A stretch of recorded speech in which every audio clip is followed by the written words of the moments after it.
Welcome to Crime Beat Most Wanted. I'm Tracy Tong. Tonight, a brazen shooting strikes fear in a quiet upscale neighborhood when one man is left dead and another the focus of a police manhunt.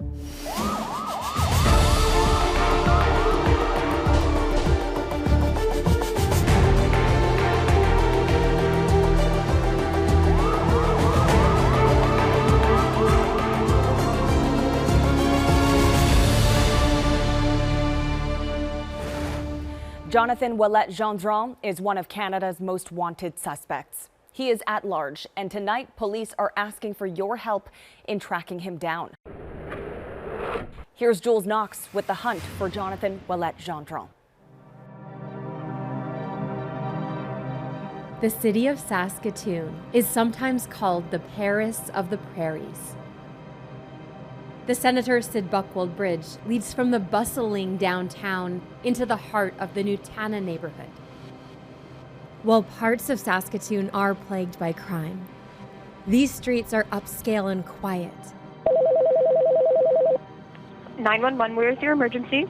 Around 4:30 in the afternoon on May 19th, 2022, 911 calls broke the silence. What's the address of the emergency? The code was unknown call for service complaint, kind of. So it's basically like the dispatchers have such minimal information and no context to what's going on. Someone on the third floor heard shooting off was the term, maybe a BB gun involved, and someone ran from the third floor.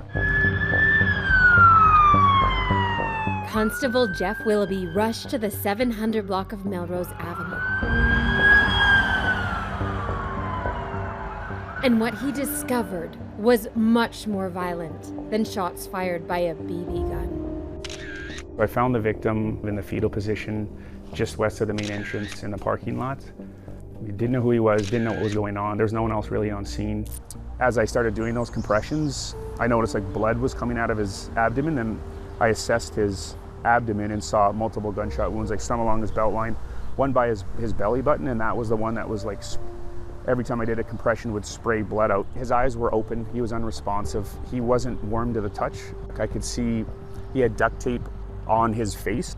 His hands had clearly been bound at some point. He was zip tied, shot through the neck and abdomen multiple times. So I radioed that like this is a murder.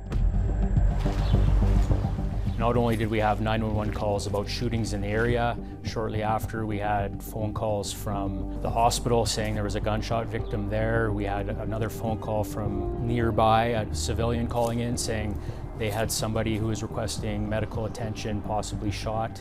So this was all coming in very quickly, and now we're trying to determine if they're all related. Police knew that there were 3 gunshot victims, all found in the same area, and one is dead. Our tactical support unit was working at the time. Is there concerns that there might still be an active shooter waiting? Is there an ambush? Absolutely, and that is part of the reason why our tactical support unit went. They're trained for those type of incidences. So they went in and started clearing, as many apartments as they could. They were noticing some blood in the hallway. They're following the trail of blood to the scene of the crime. Correct, which led them to one apartment, and then they also noticed blood leading to another apartment that they had to verify and make sure that wasn't our crime scene. So ultimately they did determine what our crime scene was. It was an empty apartment. Was it lived in?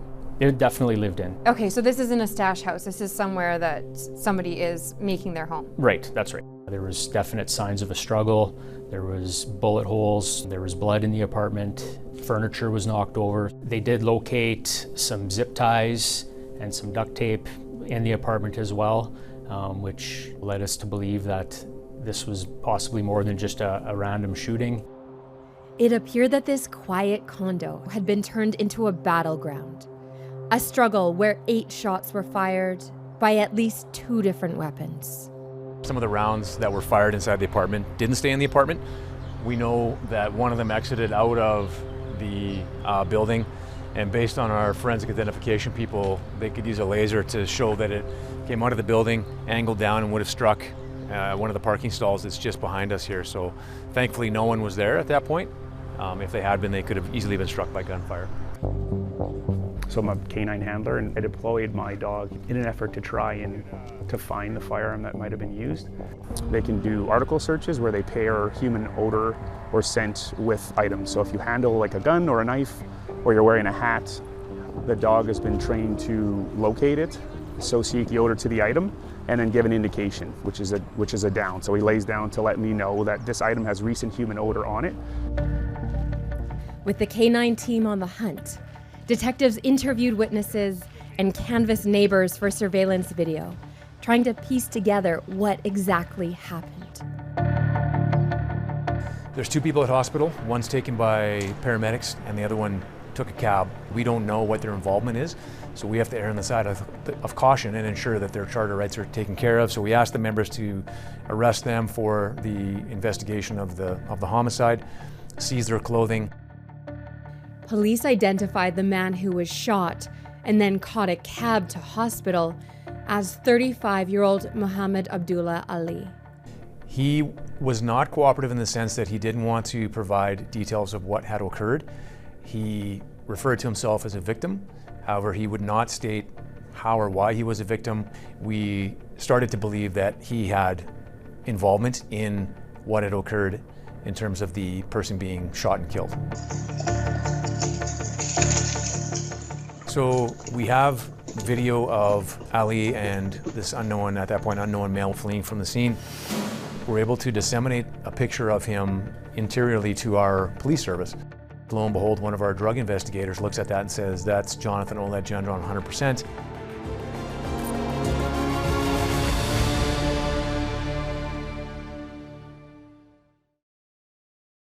Police continue to look for the prime suspect in the murder of a Saskatoon man. Jonathan Ouellet-Gendron is described as a slender 35-year-old man who is about 5 feet 6 inches tall, with black hair, brown eyes, and weighs around 140 pounds. He has a large tattoo of gorillas on his upper torso. He is wanted on several charges, including first-degree murder and drug trafficking. We return now to Jules Knox with the hunt for Jonathan Ouellet-Gendron.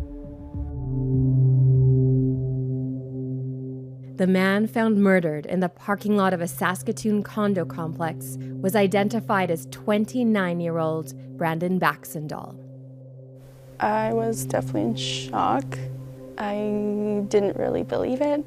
We've agreed to hide the identity of Brandon's fiancée because she's worried for her safety and the safety of their children. There were multiple people involved. Some of the others aren't even named, or we don't know their identities. You just don't know who or where these people could be. The couple had been together for nearly 8 years.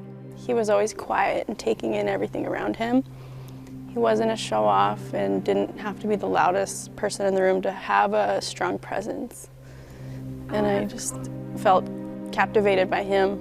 And he was also very handsome. He was a dad. He had 2 little kids, a little boy and a little girl.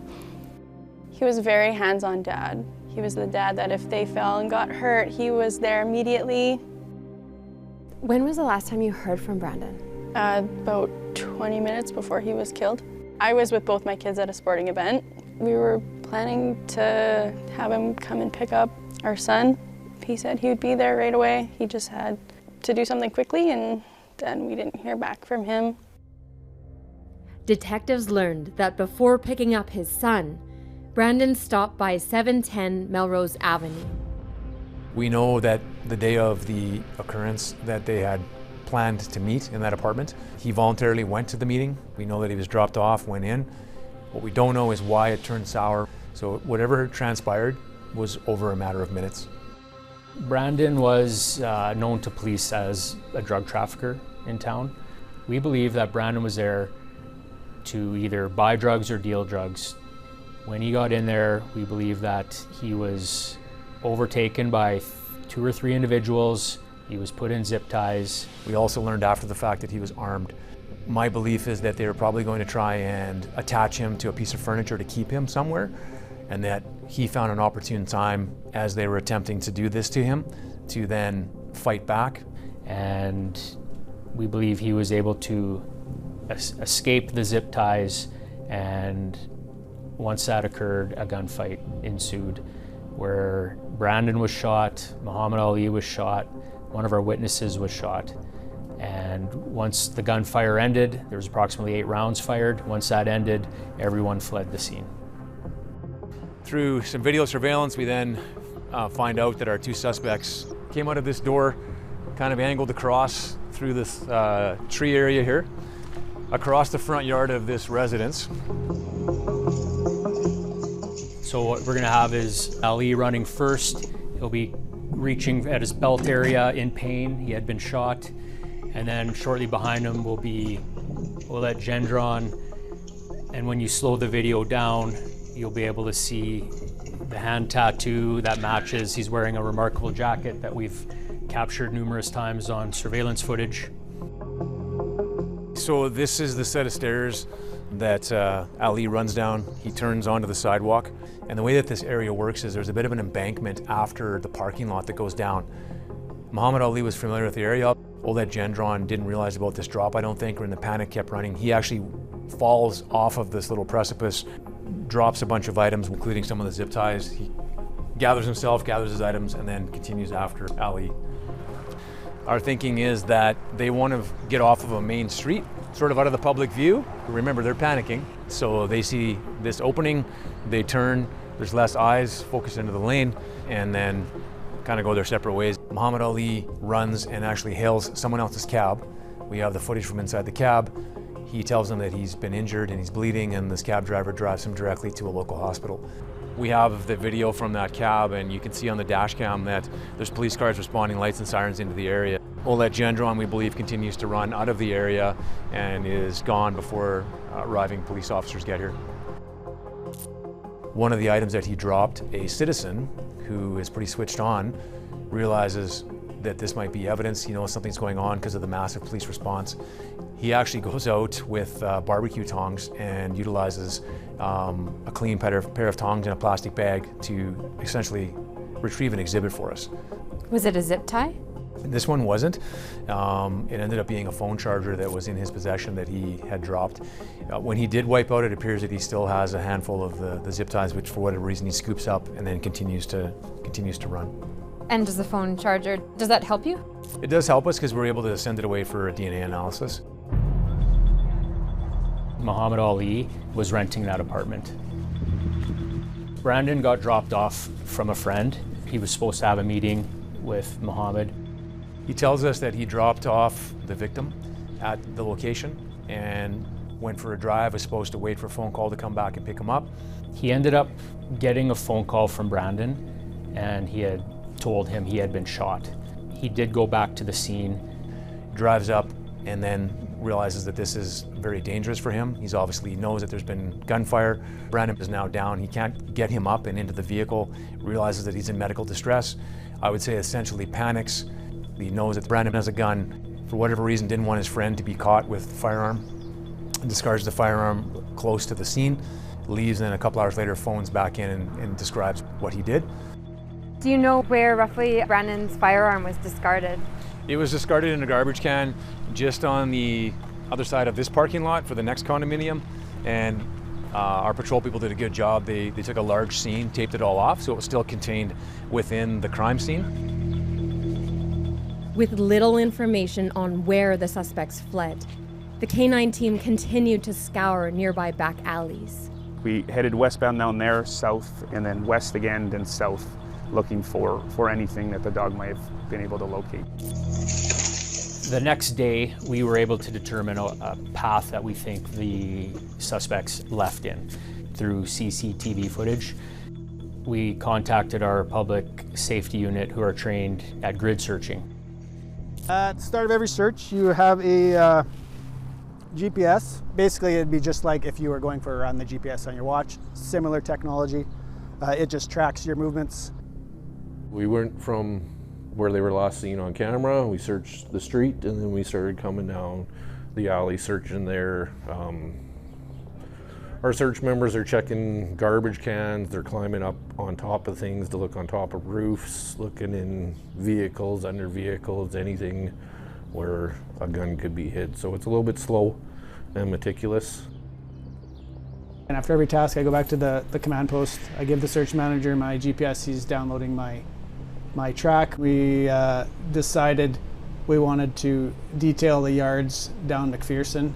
There was a lot of good information, but I kind of broke it down into 5 points, I guess. We have number 1, which is where the murder did occur. Number 2 is the rough area. There was a doorbell camera that showed them exiting towards 11th Street and heading west. But we don't have anything other than that, except now they found, I believe it was a cell phone belonging to one of the suspects. And then they had an injured person across the street, and then an injured person down here. If there's 2 different search teams and they've searched the area, one would be red, for example, one would be yellow, we can overlay the maps and we can make sure that that area that we're searching, what the probability of detection is and how well we've covered it. The day after the murder, just hours into the search, Constable Brent Van Thyn made a big discovery. Luckily, second yard I went into, did a quick detailing, came to the garage, saw the garbage can, walked right up to it, opened it up, 2 handguns with some paper towel inside.